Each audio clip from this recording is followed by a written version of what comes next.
कल आपकी ट्रेनिंग समाप्त हो रही है। बहुत अच्छी बात है। अब ये बताइए कि लगा कैसा यहाँ ट्रेनिंग करके? कुछ सीखा आप लोगों ने? खाली मुझे खुश करने के लिए बोल रहे हैं या सच में कुछ सीखा? तो पूरा जोश है, जाके पढ़ाएंगे। और विद्यालय आप देखा है, जो ज्वाइनिंग हो गई है ना, कैसा लग रहा है विद्यालय देखकर? बहुत अच्छा लग रहा है। चलिए, जाते ही पढ़ा देना है और बच्चों को बता देना है कि अब हम आ गए हैं, हम पढ़ाएंगे। ठीक है? अगर आज मजदूर का बच्चा अनपढ़ है विद्यालय में जाने के बाद भी, तो उसमें उसकी गलती कम है, हम लोगों की कमज़ोरी ज़्यादा है। ठीक है? खाली कह देना कि ये नालायक है, ये नहीं पढ़ सकता है, चलेगा नहीं। ये समस्या का समाधान नहीं। उसको समझाना, उसको पढ़ाना है, उसी को पढ़ाना है। बल्कि नमस्कार, आप बिहार इन शॉर्ट्स देख रहे हैं। मैं हूं आपके साथ काव्या। के पाठक इन दिनों लगातार निरीक्षण कर रहे हैं। पिछले दिनों वो भागलपुर पहुंचे हुए थे, जिसके बाद बांका पहुंचे और कल देर रात के पाठक मुंगेर पहुंचे हुए थे, जहां पे जो है प्रशिक्षण केंद्र का उन्होंने निरीक्षण किया है और तमाम चीज़ों का जायजा लिया है।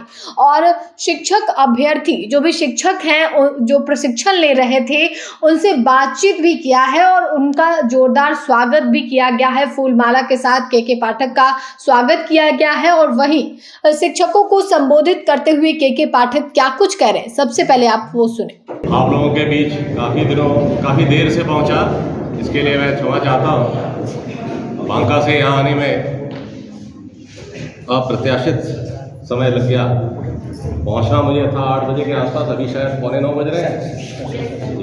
तो देरी से आने के लिए क्षमा चाहता हूँ। मुझे ये देख के खुशी हो रही है कि मैं अभी भी आप लोग मेरा इंतज़ार कर रहे थे इतनी रात को। मैं आभारी हूँ जिलाधिकारी महोदय का, जो मेरे साथ हैं। मैं इनसे भी बाद में अनुरोध करूँगा कि वे आपको 2 शब्द कहें। पर मैं बेसिकली आप लोगों से ये जानना चाह रहा था कि कल आपकी ट्रेनिंग समाप्त हो रही है। बहुत अच्छी बात है। अब ये बताइए कि लगा कैसा यहाँ ट्रेनिंग करके? कुछ सीखा आप लोगों ने? खाली मुझे खुश करने के लिए बोल रहे हैं या सच में कुछ सीखा? परसों, हाँ, क्या कुछ बोलना चाहते हैं कोई लोग? सोमवार से आपकी क्लास शुरू हो जाएगी। तैयार है ना क्लास लेने के लिए? वहाँ पूरा आपका जो राज्य है इंतज़ार कर रहा है, जिला इंतज़ार कर रहा है, विद्यालय इंतज़ार कर रहा है, बच्चे इंतज़ार कर रहे हैं और अभिभावक इंतज़ार कर रहे हैं कि आप कब आएंगे, उनको पढ़ाना शुरू करेंगे। तो पूरा जोश है, जाके पढ़ाएंगे। और विद्यालय आप देखा है, जो ज्वाइनिंग हो गई है ना, कैसा लग रहा है विद्यालय देखकर? बहुत अच्छा लग रहा है। चलिए, जाते ही पढ़ा देना है और बच्चों को बता देना है कि अब हम आ गए हैं, हम पढ़ाएंगे। ठीक है? अब पढ़ाने का टाइम क्या है?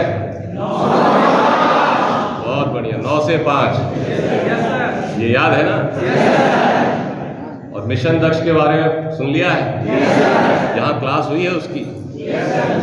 अब आपने करना ये है कि कमज़ोर बच्चे जो हैं उनको चुनना है, पहचानना है और उनको 3:30 बजे के बाद जब स्कूल ख़त्म हो जाएगा तो 5 बजे तक पढ़ाना है। ये बता दिया गया है ना? पढ़ाएंगे, उन्हीं बच्चों के लिए लाया गया है। आप जो अमीर हैं, जो संभ्रांत हैं, जो पढ़ सकते हैं, वो तो पढ़ ही रहे। सरकार किन के लिए? गरीबों के बच्चों के लिए, जो कोचिंग नहीं जा सकते, उनके लिए बीपीएससी से आप लोग चयन करके आए। तो उनका ध्यान ज़्यादा रखना है, क्योंकि वो कमज़ोर हैं, पढ़ नहीं पाते।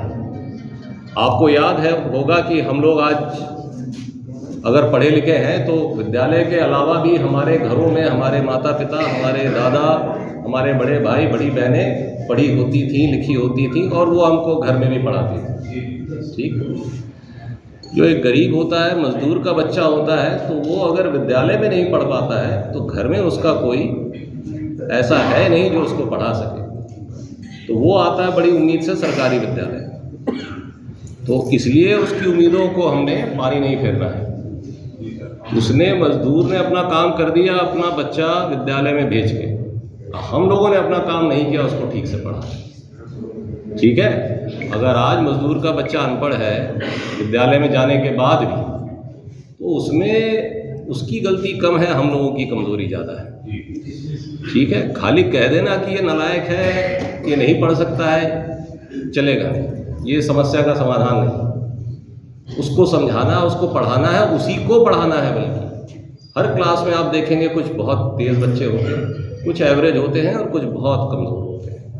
तो खाली कमज़ोर को ये कहना कि ये किसी काम का नहीं है, इससे चलेगा नहीं। वो कमज़ोर क्यों है? वो कमज़ोर इसलिए है कि उसके घर में कोई सपोर्ट नहीं, उसके माता पिता बहुत गरीब हैं, मज़दूर हैं, शायद बिहार में काम करते हैं या बिहार के बाहर जाके मजदूरी करते हैं, तो उसको कोचिंग नहीं कर सकता है। तो उसी को पढ़ाना है और इंटेलिजेंट बच्चों को भी पढ़ाना है, सबको पढ़ाना है, लेकिन जो कमज़ोर बच्चे उनको विशेष ध्यान देना है। तो आपने शिक्षा विभाग के अपर मुख्य सचिव IAS के पाठक को सुना, जो कि शिक्षकों को संबोधित कर रहे थे मुंगेर में और कहते हुए नजर आए कि शिक्षा को प्रोफेशन नहीं पैशन बनाइए, बच्चों को जाकर पढ़ाइए। आपने पूरा वीडियो भी देखा है कि किस तरीके से उन्होंने कहा है कि स्कूल की टाइमिंग आप लोगों को पता है ना कि कब से कब चलाया जाता है, मिशन दक्ष के बारे में आप लोगों को पता होगा और तमाम चीज़ों के बारे में बताते हुए नजर आए हैं कि जो भी कमज़ोर बच्चे हैं उन्हें अच्छे से पढ़ाना है, उनको उनका पठन पाठन जो है बेहतर बनाना है, उनके भविष्य को बेहतर बनाना है। वहीं इस मौके पर मुंगेर के जिला अधिकारी भी मौजूद थे, वो क्या कुछ करें आप वो भी सुने। शिक्षा विभाग के प्रमुख अपर मुख्य सचिव रहेंगे, इतने वरीय पदाधिकारी किसी डाइट सेंटर में जाकर के किसी जिले में वहाँ के जो शिक्षकगण हैं उनसे पूछें कि आपकी व्यवस्था कैसी रही, आपको किस प्रकार की ट्रेनिंग मिली। सर के द्वारा जो ये फीडबैक लिया जा रहा है, इतनी कड़ी मेहनत की जा रही है, ऐसा उदाहरण पूरे भारत देश में किसी भी राज्य में होगा मुझे नहीं। जो हम लोग विद्यालयों में जाते थे, सर के आने के पहले हम लोग कुछ देर पहले आ गए थे, जैसा डिस्कशन के दरमियान मैंने आप लोगों से कहा था। आज भी मुझे यहाँ पर एक कॉलेज में जाने का अवसर मिला, आपके डाइट के पास ही है। इतनी अधिक संख्या में छात्राओं की भीड़ हमने कभी नहीं देखी थी और फिजिक्स की लैब में, केमिस्ट्री की लैब में, सभी जगहों पर शिक्षक शिक्षिकाएँ थीं, सभी चीज़ें सिखाई जा रही थी। तो आपसे अधिक सम्मान उस गाँव में चाहे कोई भी कर्मी हो, चाहे वो पंचायत के कर्मी हों, ICDS के कर्मी हों, मेडिकल के कर्मी हों, किसी को आपसे अधिक सम्मान नहीं प्राप्त होगा। और जो बातें हम लोग डिस्कस कर रहे थे उसी क्रम में मैं कहना चाहूँगा कि क्या समस्याएं वर्तमान में हैं, क्या चैलेंजेस हैं, किन चीज़ों को आपको एड्रेस करना है। बच्चों के रीडिंग स्किल्स को, राइटिंग स्किल्स को, कम्युनिकेशन स्किल्स को, लर्निंग आउटकम्स को कैसे बढ़ाना है, इन सभी बिंदुओं पर हम लोगों को कार्य करना है। आपने मुंगेर के जिला अधिकारी अवनीश कुमार सिंह को सुना, जो कि के पाठक के बारे में कहते हुए नजर आए और बताते हुए नजर आए कि IAS के पाठक जो है, अपर मुख्य सचिव जो हैं, वो इन दिनों काफ़ी ज़्यादा एक्टिव हैं और एक डाइट सेंटर में आकर यहाँ भी इन्होंने निरीक्षण किया, शिक्षकों से बातचीत की, जैसा कि आपने वीडियो में भी देखा होगा। फिलहाल के लिए खबर में इतना ही। साथ ही चैनल को सब्सक्राइब करें, फेसबुक पेज को लाइक करें। वीडियो देखने के लिए आपका धन्यवाद।